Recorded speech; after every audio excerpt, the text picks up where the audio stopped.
Sleman terkait status ijazah Jokowi. Penggugat ingin UGM membuktikan keaslian jejak akademik Jokowi di kampus.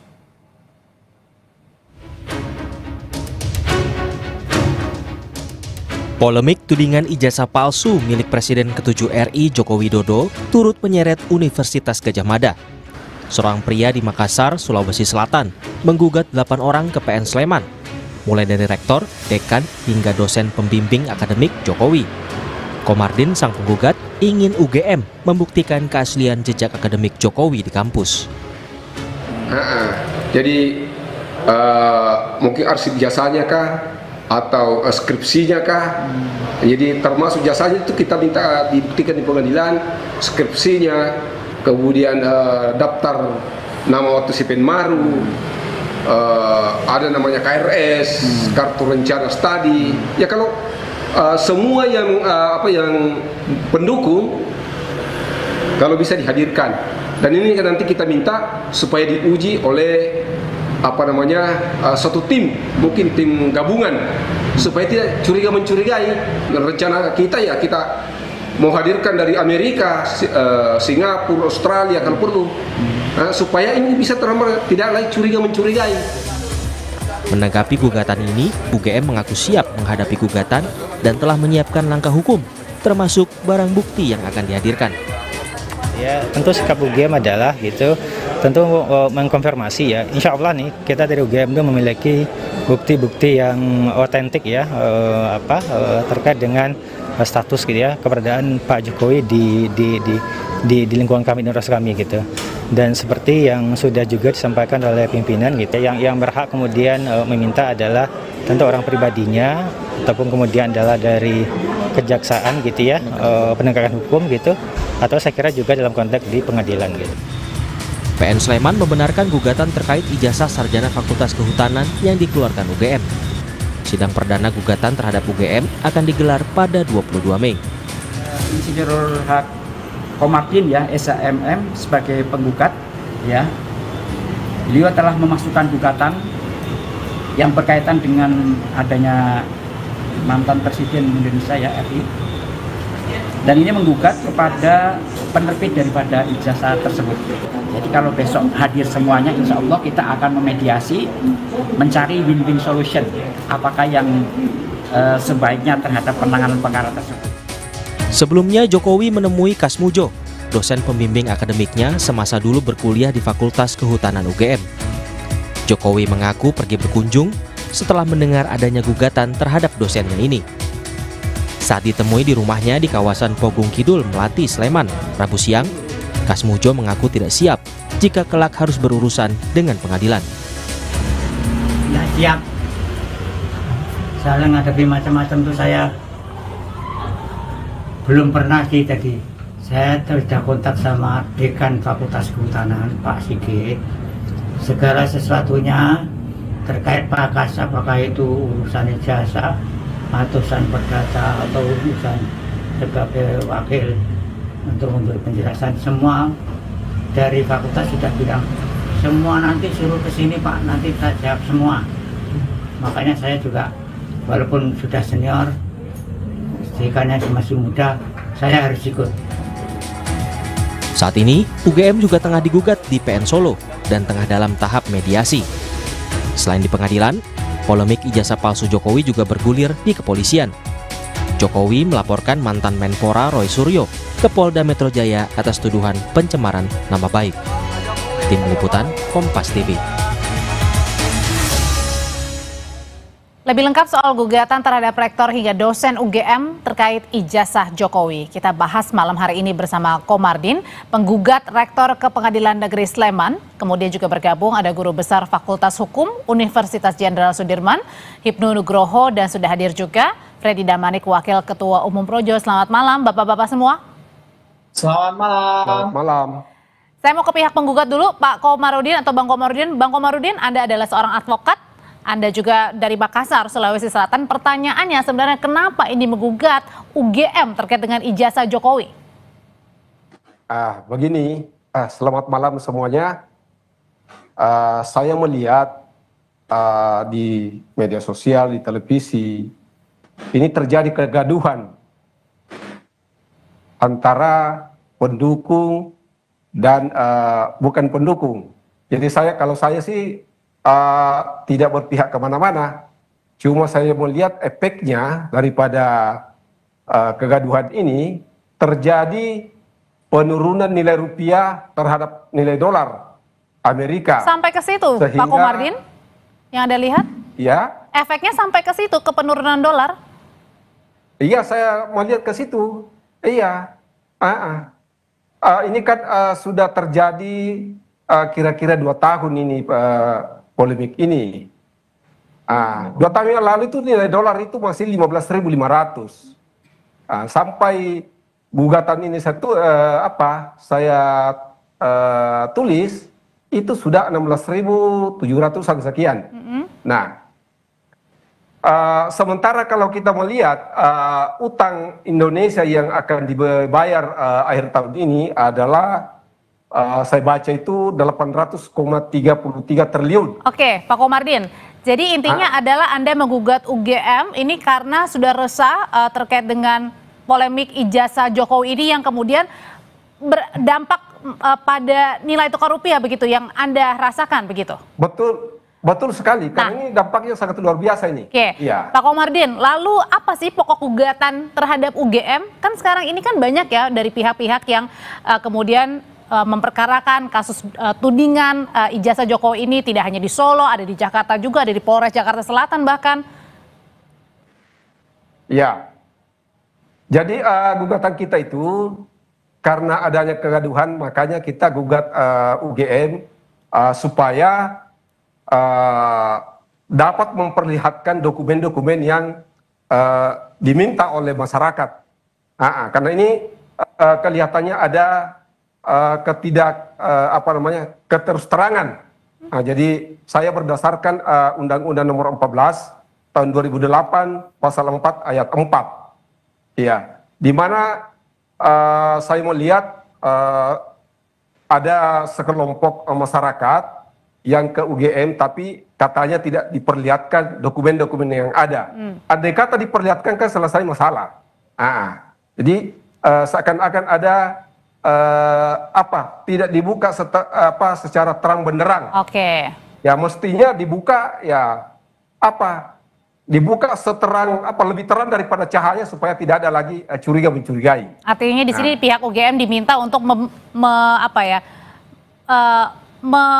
memberikan yang sebenarnya begitu ya ijazahnya. Betul sekali Mbak. Oke. Ya. Saya mau nanya dulu ke Bang Freddy sebagai wakil ketua umum pro Jokowi begitu. Bang Freddy, kalau yang Anda lihat ada tuduhan di sana sini, ada di Solo, di Jakarta, bahkan sekarang UGM-nya digugat juga dari pihak penggugat Bang Komarudin. Sebenarnya yang Anda lihat di sini ini semakin menjadi bola liar nggak sih kasus tudingan ijazah Jokowi ini? Saya nggak tahu bahasa tepatnya ini apa kalau udah begini. Karena udah sampai di Makassar menggugat, apalagi saya dengar tadi dengan segala hormat dari Pak Komarudin ini, dalil yang disampaikannya dihubungkan dengan rupiah. Ya saya juga bingung, mau menjawab ini. Kenapa bingungnya Bang? Ya saya nggak tahu ini hubungannya dengan rupiah apa, tapi apapun itu ya. Terserah siapa saja warga negara bisa melakukan perbuatan hukum ya, termasuk melakukan gugatan kepada Pak Jokowi, kepada UGM. Tetapi hukum kita juga mengatur dasar-dasarnya ya. Beliau ini advokat, beliau juga tahu kalau perdata itu 1365 ya. Yang merasa dirugikan boleh menggugat, silakan. Yang merasa dirugikan silakan, dalilnya buktikan dalilnya ya, prinsipnya. Tetapi ada juga putusan Mahkamah Agung atau jurisprudensi mengatakan bahwa ya pihak yang dirugikan langsunglah yang berhak melakukan gugatan perdata ya. Saya nggak tahu apa dalam hal ini penggugat dasarnya maupun kerugian yang diderita oleh penggugat ini sehingga mengajukan gugatan yang bisa memang atas nama publik, misalnya class action ataupun LBH bisa. Tetapi kalau gugatan pribadi ya, gugatan perdata itu memang harus biasanya yang mengalami kerugian langsung. Jadi saya jujur belum paham apa kepentingan hukum, apa legal standing beliau ini di dalam mengajukan gugatan perdata di Makassar. Untuk yang lain pidana misalnya yang di Jakarta, ya di Solo atau perdata di Solo, yang perdata di Solo juga prinsipnya sama ya, silakan. Tetapi kembali lagi harus mempunyai. Jadi alasannya nggak kuat nih. Kalau saya melihat sepintas, jujur saya belum melihat secara langsung materi gugatan ini, fundamentalnya, dasarnya saya belum melihat. Tetapi kalau dari yang disampaikan beliau ini, itu saya lihat pertama legal standing beliau tidak ada. Yang kedua, beliau tidak mengalami kerugian secara langsung. Jadi kemudian yang ketiga, dasarnya itu dihubungkan langsung dengan apa tadi itu rupiah. Saya belum sampai sekarang belum mendengar dari pengamat manapun hubungan rupiah dengan ijazah Jokowi ini. Jadi menurut saya gugatan ini dengan segala hormat ya mungkin tidak diterima atau ditolak oleh pengadilan perdata di Makassar. Bang Freddy, Bang Komarudin, ada yang ingin dikoreksi atau ingin disampaikan tadi soal katanya gugatannya ini dasarnya nggak jelas? Ya saya kira nanti kita buktikan di pengadilan. Saya kira gugatannya jelas sekali bahwa kita hanya ingin supaya UGM itu membuktikan ada tidaknya supaya masyarakat ini tidak gaduh. Iya, ya seperti itu. Nah, jika dia tidak UGM tidak mampu membuktikan atau dia tidak menghadirkan dokumen-dokumen yang kita minta, ya disitulah kita menggugat secara negara mengalami kerugian material, makanya kita tuntut 69 triliun kepada UGM. Oh, ada gugatan seperti itu. Oke, untuk kemudian secara material juga senilai berapa tadi, Pak? 69 triliun lebih. 61 triliun rupiah lebih atas dasar? Itu tadi karena kegaduhan ini sehingga terjadi nilai rupiah turun. Nah, coba bayangkan kalau ini tidak dihentikan, ini bisa sampai 20.000 rupiah per dolar, Mbak. Oke, saya tanyakan. Ini sangat bahaya. Tanyakan hal ini kepada Prof. Ibnu. Prof. Ibnu, sebenarnya tadi dasar-dasar yang diutarakan dari Pak Komardin sebagai penggugat ini cukup kuat nggak sih untuk menggugat UGM nih terkait tudingan ijazah palsu untuk membuktikan atau tudingan ijazah Jokowi maksudnya?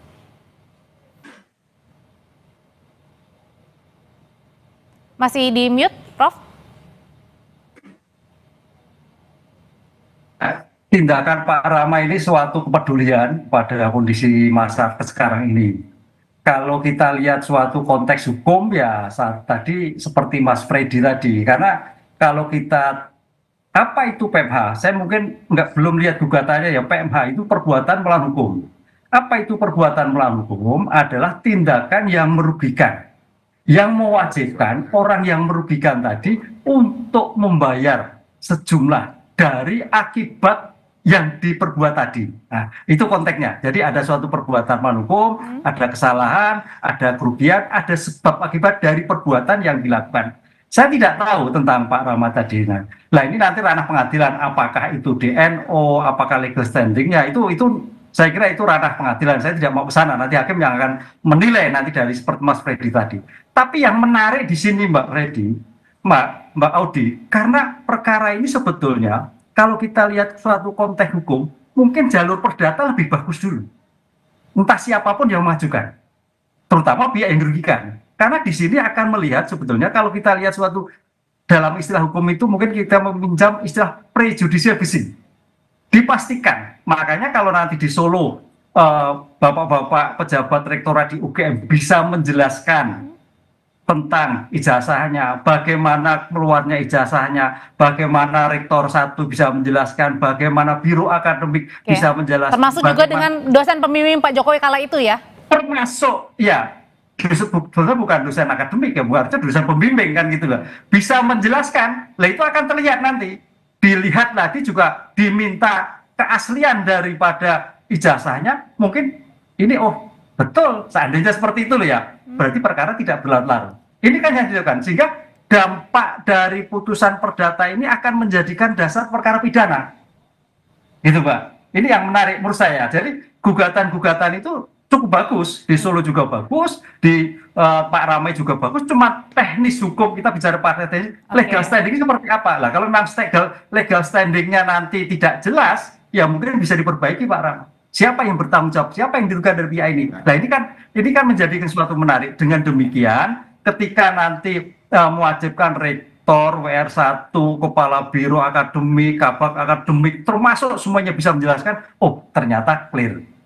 Buktinya fisiknya clear. Ya sudah selesai kalau sudah seperti itu. Ini kan terjadi seperti itu. Sehingga kalau itu memang seandainya di perdata itu sudah clear semua, di tingkat pidananya saya kira akan berbeda nanti perjalanannya seperti yang kita lihat sekarang ini. Ya. Tidak berlarut gitu. Kembali ke Bang Freddy, kalau itu Bang Freddy, gugatan demi gugatan dihadapi ya di Solo, di Jakarta, kemudian UGM juga digugat sekarang. Nah, gugatan demi gugatan ini sebenarnya mengganggu nggak sih menurut Anda kredibilitas dari seorang Pak Jokowi? Ya, seminggu lalu kita ngobrol-ngobrol dengan Pak Jokowi ya, ngobrol-ngobrol, termasuk kita tanyakan tentang ijazah palsu ini. Ya, kita tahu, semua tahu, publik tahu bahwa tujuannya ini adalah untuk memang menjatuhkan kredibilitas Pak Jokowi ya, menyerang martabat kehormatan Pak Jokowi ya, karena latar belakang orang-orang yang menggugat ini kita semua sudah tahu secara politik. Itu yang pertama. Yang kedua tadi dengan Pak Jokowi kita bertanya, Pak, bagaimana Pak respon Bapak? Jujur beliau mengatakan, saya secara pribadi tidak terganggu ya. Saya tidak ada masalah dengan gugatan-gugatan ini, laporan-laporan ini, dengan dengan tuduhan-tuduhan fitnah ini, maksudnya tidak begitu mengganggu kehidupannya. Yang dia ingin dia lakukan adalah memang yang laporan polisi itu mengembalikan kehormatannya, karena ini sudah terus-menerus dibangun sehingga banyak orang yang percaya, sehingga harus hukum yang menjawab ini, nama baik beliau harus dibersihkan dari fitnah-fitnah ini. Tetapi secara pribadi, kehidupannya secara pribadi tidak terganggu, itu beliau sampaikan. Nah, saya tanyain hal itu ke Pak Komardin. Bang Komardin, sebagai pihak penggugat, apakah benar alasan Anda menggugat ini karena tadi salah satunya ingin mengusik kredibilitasnya seorang Pak Jokowi nih? Sebenarnya saya tidak ada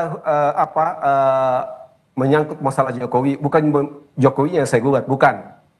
Ya, justru kita mau meluruskan ini masalah. Kalau misalnya memang dokumennya lengkap di UPBK, selesai masalah. Iya. Jadi bukan Jokowi yang saya gugat, tapi UGM-nya harus ngomong ya secara terbuka. Karena orang-orang yang sekelompok masyarakat yang mengunjungi UGM katanya tidak diberikan data-data yang ingin dilihat begitu. Oke, kalau gitu Bang Freddy, kenapa tadi katanya ingin dilihat begitu, ingin UGM yang menjelaskan? Kalau begitu pertanyaannya, apakah dengan mudah menurut Bang Freddy sendiri ketika ijazah sudah diperlihatkan, maka masalahnya menjadi sudah selesai? Gini, saya mohon izin Bapak penggugat, tadi mengatakan bukan Jokowi yang digugat, atau mungkin UGM tergugat satu, Jokowi turut tergugat, atau tergugat dua. Saya belum tahu teknisnya apa yang diajukan. Tetapi Pak Jokowi sudah berulang kali menyatakan justru kalau memang di dalam proses hukum beliau siap, sebagaimana sudah disampaikan kepada penyidik, beliau siap menunjukkan ijazah aslinya kepada penyidik, kepada aparat penegak hukum. Demikian juga nanti di dalam proses perdata. Nah, Pak Jokowi juga ingin memberi pembelajaran kepada masyarakat bahwa ijazah asli itu adalah dokumen penting, dokumen pribadi yang tidak gampang, dengan mudah saja siapa saja bisa meminta. Ya, bisa dengan dalil-dalil omong kosong, dalil-dalil. Tapi kalau untuk mengakhiri polemik semuanya ini, Bang? Ya silakan, dilakukan. Semua kan bisa punya argumen, semua bisa mengatakan ini kan menjadi. Nggak, maksudnya diperlihatkan ijazah aslinya? Pak Jokowi? Pasti kan Pak Jokowi udah janji akan perlihatkan, kok udah diperlihatkan di penyidik, tetapi di publik ya biar jangan ada lagi yang seperti ini, janganlah gampang-gampang. Pak Prabowo juga udah bilang nanti ijazah saya ditanya-tanyain lagi, mana ijazahnya nih? Presiden berikutnya lagi ditanya-tanyain, Ibu Mega ditanya-tanyain nanti ijazahnya, jadi kan repot kita. Apakah proses pembelajaran seperti ini yang mau kita ajarkan kepada masyarakat? Toh Pak Jokowi sudah, ini berulang-ulang sebetulnya kita bahas, sudah melalui proses yang begitu panjang di dalam pembuktian ijazah-ijazah ini ya, proses pembuktian dari KPU sampai dia menjadi presiden. So apa yang mau kita kejar dari sini? Ya, Prof, kalau gitu Prof Hipnu, polemik ijazah ini terus bergulir ya, sudah beberapa lama begitu, tidak hanya Pak Jokowi tapi sekarang UGM juga dituduh begitu ya, atau kemudian dilaporkan. Nah kalau gitu pertanyaannya, gimana jalan keluarnya ini supaya ada endingnya nih?